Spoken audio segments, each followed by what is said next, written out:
Fayyaan faaya jedhu meeshaa yookiin ammoo tuyyuu algaa daa'immanis tahee meeshaalee furnicharaa hundi keessanuu warri na biraa qabdan obsaan viidiyoo kana caqafadha. Assalaamu alaikum warahmatullaahi wabarakaatu. Ashama harka fuunee hordoftoota fi kabajamtoota kiyya. Isinirraa badee ture namootiin hedduun jechuudha. Qalbiin akka isin hin banneef viidiyoo kana isin waraabaa jiraa jaaladhee danda'ee odoon tahin bilbiltanii miseejillee ergitanii fuula kiyya argitanii alhamdulillah baay'ee miti xiqqoona dhukkube amma yaalamee wanni baay'een nan dhukkubne isinii galaa jiraa miti. Kanaaf warrootiin bilbiltanii jettan yookiin ammoo maatiin isinirraa kaasee warri keessattuu maallaqa ergitanii maqaa taraa barreessisiifachuu barbaaddan. Kanaaf hordoftoota fi kabajamtoota kiyya taraa isinii barreessu yookiin ammoo tuyyuu salaama jedhe yoo hin jedhiniif assalaamu alaikum warahmatullaahi wabarakaatu. Ashama amantiif kutaan osoo waliin qoodin baga jiraattanii hundi keessanuu iyyuu. Kanaaf isinirraa kaasanii isinii haa barreessanii galgala maatiin isin ammoo ana qofa waan barattaniif yoo namni biraa isin dubbisu hin gammaddan isin nuu kennii jetta waan xiqqishuuna dhukkubu seetanii. Wallaahi amma kunoo alhamdulillah amma kunoo argitanii amma fayyee isiniin jedha. Eda odoo ijji tiyya waliin tuqin akkasi kalee akkasi oolee edallee akkasi bulee amma kana qoricha fudhadhee waan mara caalaa jechuudha. Qorichi ani yoo na dhukkubuufaa fudhadhu coggaarraan akkaase adaanu odoo hin beekin coggaarraan nu laaxamee nu dhumate natti kiniinii ta'ee mastaagashaa ta'ee na ol bobeessa coggaarraa. Hundumaafuyyuu hin rifatinaa fayyaa jira hagana sagalee wanni isinii qabeef dhibee guddoo miti yeroo ala jiru san jechuudha.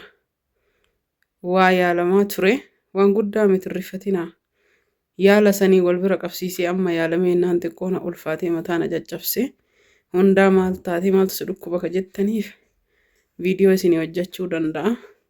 Dhibee diqqishuudha garuu dhibimmaan diqqishuun tuni wallaahi yoo jechuudha nama dhukkubee jedhe yaa rabbi keetii dandeettiin nama dhukkuba amma fayya waan taheef hin yaaddayinaati hin rifatinallee.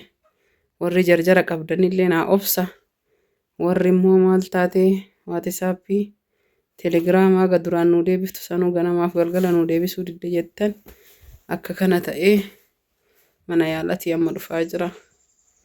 Inshaallah isinitti hin dheeressu nagaan naa jiraadhaa isiniin jedha.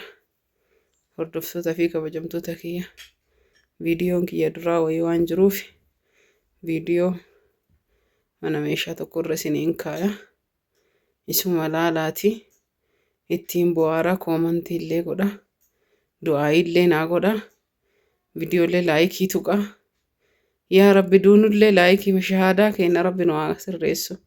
Laayikii majanna kunoo dhibee irratti illee hin fayye wallaahi oromootiya hin fayye akka kaleessaa irraa hin fayye akka edaa irraa hin fayye akka ganamaa irraa hin fayye. Fayyee jennaaniin alhamdulillahi waan qalbiin isin badduuf jecha hin bilbilaa jirti ijoolleen hin bilbilaa jiran saniif jecha guyyaa lamaan tana waan takkallee quban qabu rabbiin haa fayyisu. Kanaaf yoo dandeettan maatii waliin haasoftanii barreessisiisuu warri ajaja qabdan wama rakkoon qabu. Ani kaameraa isin afobbaya malee na duuballee namatu jira waan ta'eef ka hojii kana na gargaaree na sochaasu hin yaadinaa nagaatti horaa bulaa du'aayi naa godhaa isiniin jedha. Akkuma asitti argitanii jechuudha hordoftoota fi kabajamtoota kiyya sagalee duraatti ifaalleen hin jiru. Viidiyoo kana osoo na dhukkubin dura ka waraabee gad isinii dhiisa jedhe. Viidiyoon kuni algaa daa'imaa ijoollee 3 qabdi. Silaa sirritti isinii waraabna turreeyyuu garuu ammootu hin dhiphatee bootaan algaa daa'imaan isii 3 bootama dhiqqishoo wayiititti naa hojjadhu jettee mana mattarree waan jenneef haala kanaan ka daa'ima jabduu gubbaa goone ka daa'ima lamaanii jala goone. Maaliif jennaan waan na dhukkubuuf isinii ibsuu hin dandeenye garuu wanni ani isinii ibsuu barbaadu warri algaa qoomsaaxinii dulaaba biffee na biraa qabdan samoona kan akkuma beeytan keessan namootiin hedduun qubana qabdanii ogeessi jechuudha deemee akaakayyuu na laaduu jedhee taaziyaa deemee finfinnee booda sani ammoo achumaatti daa'imni na jalaa dhukkubsate jedhee achumaan ture kun ammuutu ka caammaa kam algaa sanii ka ijoollee daleessiifnee fi sababa kanaaf jecha ogeeyyiin harkaa kun amma ka dura dalage otoo hin deemin jechuu nama jalaa balleessiti jedhee taa'ee isa eegaa jira. Kanaaf inshaallah jidduun anallee na dhukkube warri jarjaratti qabdan warri meeshaa akkanaa na biraa qabdan uf beeytanii isin haga nama 5ti obsaan na eeggadhaa du'aa naa godha.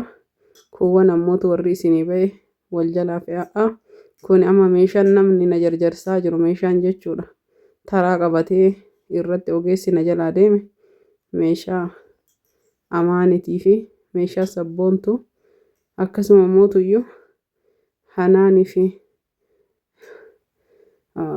na dhukkubaa jira. Masaratii rakkoo tokko hin qabu yeroo sitti toleen naa baasi jedhanii akkasuma saadiyaa balee gasgarillee hin jirti isiillee hin bayaaf inshaallah jalqaba irratti ammoo ka ba'u ka sabboontutii fi ka amaanitii kunniin dhumatee wanni dhiqqishuu naftee ta'anii ogeessa eegaarra hundumaafuu caaltuun fayyaadha na dhukkubaa nagaatti isiniin jedha warri meeshaa kanaa meeshaa keessan asumaan laallattanii fe'attanii isiniin jedha inshaallah ta'ala du'aayii godha warri kuwwan illee akka gammachuun obsaan akkanatti walitti deebinee fayyine wal wajjin dalagannu du'aayii taasisa hin yaadinaan cinqaminaa inshaallah horaa bulaa kuniti bistaandii bira taa'a akkama dardaraatii waan faa yookiin geexi jettanii san babbareedaa baaboos tahee waan adda addaa irra dardaruu dandeenya. Isa kana ofumaa kiyyaa cinatti waan bareedaa naa dalagi jennaan birrii miti meeshaa bareedannaan inti bistaandii cina dalagee fi